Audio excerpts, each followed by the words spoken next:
നിയമസഭയിൽ പുതിയ തന്ത്രവുമായി പ്രതിപക്ഷം ശബരിമല സ്വർണ്ണക്കൊള്ളയിൽ സഭാ കവാടത്തിൽ 2 MLA-മാർ സത്യഗ്രഹമിരിക്കും. അതേസമയം സഭാ നടപടികളുമായി സഹകരിക്കുമെന്നും പ്രതിപക്ഷ നേതാവ് അറിയിച്ചു. അടിയന്തര പ്രമേയത്തിന് നോട്ടീസ് നൽകിയിരുന്നു പ്രതിപക്ഷം. പയ്യന്നൂർ വിഷയത്തിലാണ് അടിയന്തര പ്രമേയത്തിന് നോട്ടീസ് നൽകിയത്. പയ്യന്നൂരിലെ CPM ഫണ്ട് തട്ടിപ്പുമായി ബന്ധപ്പെട്ട വിഷയമാണ്. അതിന് അടിയന്തര പ്രാധാന്യമില്ല എന്ന് സ്പീക്കർ വ്യക്തമാക്കി. അടിയന്തര പ്രമേയ നോട്ടീസിന് സ്പീക്കർ അവതരണാനുമതി നിഷേധിക്കുകയും ചെയ്തു.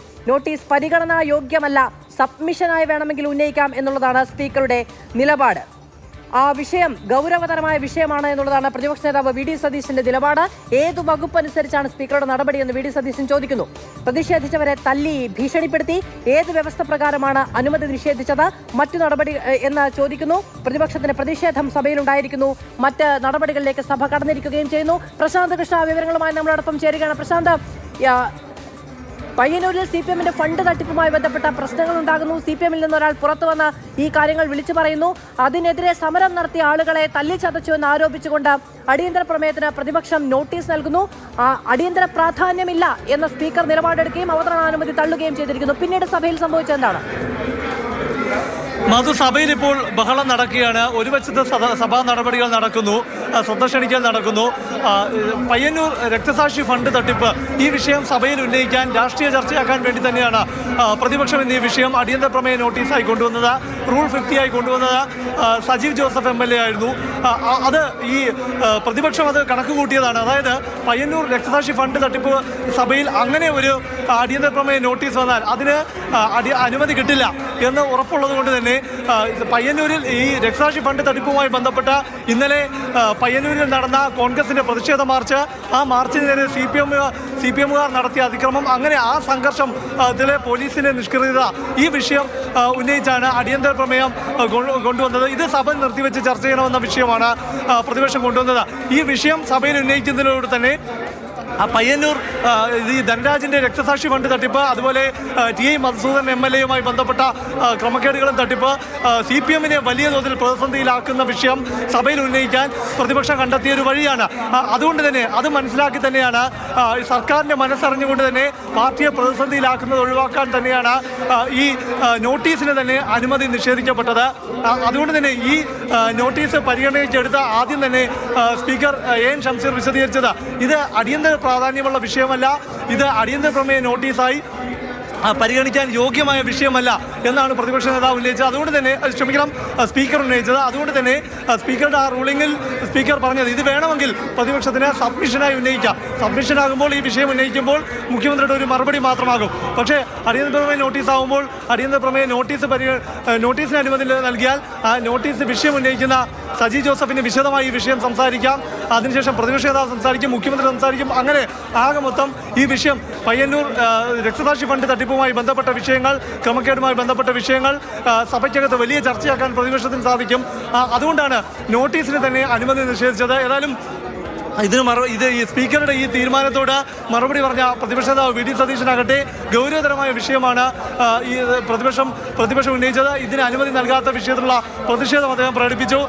ഏത് വകുപ്പ് അനുസരിച്ചാണ് സ്പീക്കർ നിഷേധിച്ചതെന്നുള്ള വിഷയം ഉന്നയിച്ചു.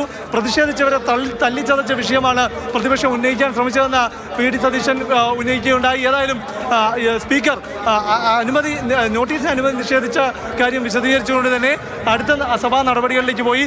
പ്രതിപക്ഷത്തിന്റെ ബഹളം ഇപ്പോൾ സഭയിൽ നടന്നുകൊണ്ടിരിക്കുകയാണ്. പ്രതിപക്ഷം അടിയന്തര പ്രമേയത്തിന് നോട്ടീസ് നൽകാതെ സഭയിൽ നിന്ന് പേടിച്ചോടുകയാണ് എന്നൊക്കെയാണല്ലോ സാധാരണ വിഷയങ്ങളിൽ ഭരണപക്ഷം എടുക്കുന്ന നിലപാട്. ഇതിപ്പോ അടിയന്തര പ്രാധാന്യമില്ല, സ്വന്തം രാഷ്ട്രീയ അണികളെ തല്ലിച്ചതച്ചതുമായി ബന്ധപ്പെട്ട് അടിയന്തര പ്രമേയത്തിന് നോട്ടീസ് നൽകുകയാണെങ്കിൽ അതിന് അടിയന്തര പ്രാധാന്യമില്ല എന്ന നിലപാട് എങ്ങനെ എടുക്കും? ഇനിയിപ്പോ പേടിച്ചോടി എന്ന് പറയാൻ പറ്റുമോ?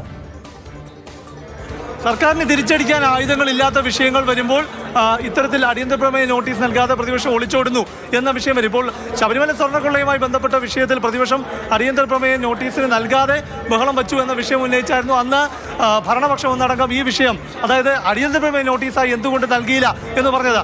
അപ്പോൾ അടിയന്തര പ്രമേയ നോട്ടീസായി നൽകി കഴിഞ്ഞാൽ ചർച്ചയ്ക്ക് സർക്കാർ തയ്യാറാകും. മാത്രമല്ല അവിടെ സോണിയാഗാന്ധിയുമായി ബന്ധപ്പെട്ട അല്ലെങ്കിൽ OT സോണിയാഗാന്ധി ഫോട്ടോ അടക്കമുള്ള വിഷയങ്ങൾ വെച്ച് പ്രതിരോധിക്കാൻ അല്ലെങ്കിൽ സർക്കാരിന് ഒട്ടനവധി ആയുധങ്ങളുണ്ട് എന്നതാണ്. പക്ഷേ ഈ പയ്യന്നൂരിലെ രക്തസാക്ഷി ഫണ്ടുമായി ബന്ധപ്പെട്ട വിഷയങ്ങളിൽ പാർട്ടി വലിയ പ്രതിസന്ധിയിലാണ്. ഈ വിഷയം ഉന്നയിച്ചത് മറ്റാരുമല്ല, കണ്ണൂർ CPM-ന്റെ കണ്ണൂർ ജില്ലാ കമ്മിറ്റി അംഗമായ V കുഞ്ഞികൃഷ്ണനാണ്. മാത്രമല്ല അവിടെ പ്രതിക്കൂട്ടിൽ നിൽക്കുന്നത് പയ്യന്നൂർ MLA TI മധുസൂദനാണ്. മാത്രമല്ല ഇന്നലെ CPM കണ്ണൂർ ജില്ലാ സെക്രട്ടറി ഇക്കാര്യങ്ങൾ വിശദീകരിക്കുമ്പോഴും ഇതെല്ലാം അടിസ്ഥാനരഹിതമാണെന്ന് പറയുമ്പോഴും രക്തസാക്ഷി ഫണ്ടുമായി ബന്ധപ്പെട്ട അല്ലെങ്കിൽ പാർട്ടി ഓഫീസ് നിർമ്മാണവുമായി ബന്ധപ്പെട്ട ഫണ്ട് ഇതിലൊന്നും കണക്കുകൾ വിശദീകരിക്കാൻ പാർട്ടി തയ്യാറായിട്ടുമില്ല. അപ്പോൾ CPM വലിയൊരു പ്രതിസന്ധിയിൽ നിൽക്കുകയാണ്. അതുകൊണ്ട് തന്നെ അത് മനസ്സിലാക്കി തന്നെയാണ് ഒരു രാഷ്ട്രീയ നീക്കം പ്രതിപക്ഷം നടത്തിയത്. ഇന്ന് അടിയന്തര പ്രമേയ നോട്ടീസായി ഈ വിഷയം സഭയിൽ കൊണ്ടുവരേണ്ടതുണ്ട് എന്നതുകൊണ്ട് തന്നെയാണ് രാവിലെ ചോദ്യോത്തരവേള പ്രതിപക്ഷം തടസ്സപ്പെടുത്താതിരുന്നത്. മാത്രമല്ല ചോദ്യോത്തരവേള തുടങ്ങിയപ്പോൾ തന്നെ പ്രതിപക്ഷ നേതാവ് പറഞ്ഞത് സഭയുമായി സഹകരിക്കുമെന്നാണ്. മാത്രമല്ല ശബരിമല സ്വർണ്ണക്കൊള്ളയുമായി ബന്ധപ്പെട്ട പ്രതിഷേധവും പ്രക്ഷോഭവും നടക്കുകയാണ്. അത് നടക്കുമ്പോൾ തന്നെ ആ സമരത്തിന്റെ ഭാഗമായി 2 MLA-മാർ CR മഹേഷിനെയും നജീബ് കാന്തപുരത്തെയും സഭാ കവാടത്തിൽ സമരത്തിനെത്തിക്കൊണ്ട് തന്നെ രാവിലെ ചോദ്യോത്തരവേളയുമായി സഹകരിച്ച് ശൂന്യവേളയിൽ എത്തിച്ച് പയ്യന്നൂർ രക്തസാക്ഷി ഫണ്ടുമായി ബന്ധപ്പെട്ട വിഷയം ഉന്നയിക്കുക എന്ന രാഷ്ട്രീയ തന്ത്രം തന്നെയാണ് പ്രതിപക്ഷം പയറ്റിയത്. സ്വാഭാവികമായും ഇന്ന് ഈ സഭയിൽ ഈ നോട്ടീസിന് അനുമതി കിട്ടില്ല എന്ന് നിലപാടെന്താണ്? സഭയിൽ പ്രതിഷേധവുമായി തുടരുകയാണോ അതോ വാക്കൌട്ടിലേക്ക് കടക്കുകയാണോ? ഏത് ചട്ടം ഉപയോഗിച്ചാണ് ഇത് നിഷേധിച്ചത് എന്ന് പ്രതിപക്ഷ നേതാവ് ചോദിക്കുന്നുണ്ടായിരുന്നല്ലോ. സഭയിൽ പ്രതിപക്ഷത്തിന്റെ ഒരു ബഹളം നടക്കുകയാണ്. സഭാ TV ഈ ദൃശ്യങ്ങൾ നൽകുന്നില്ല. സഭാ TV ഇപ്പോൾ ശ്രദ്ധ ക്ഷണിക്കലിന് മറുപടി പറയുന്ന മന്ത്രി V ശിവൻകുട്ടിയുടെ ദൃശ്യങ്ങൾ മാത്രമേ നൽകുന്നുള്ളൂ. ഏതായാലും സഭാ കവാടത്തിൽ 2 MLA-മാരുടെ പ്രതിഷേധം നടക്കുന്നുണ്ട്, കുത്തി സത്യാഗ്രഹം നടക്കുന്നുണ്ട്. സഭയ്ക്കകത്ത് ഈ അടിയന്തര പ്രമേയത്തിന് നോട്ടീസ് നൽകാത്ത വിഷയത്തിലുള്ള പ്രതിഷേധം നടന്നുകൊണ്ടിരിക്കുന്നു.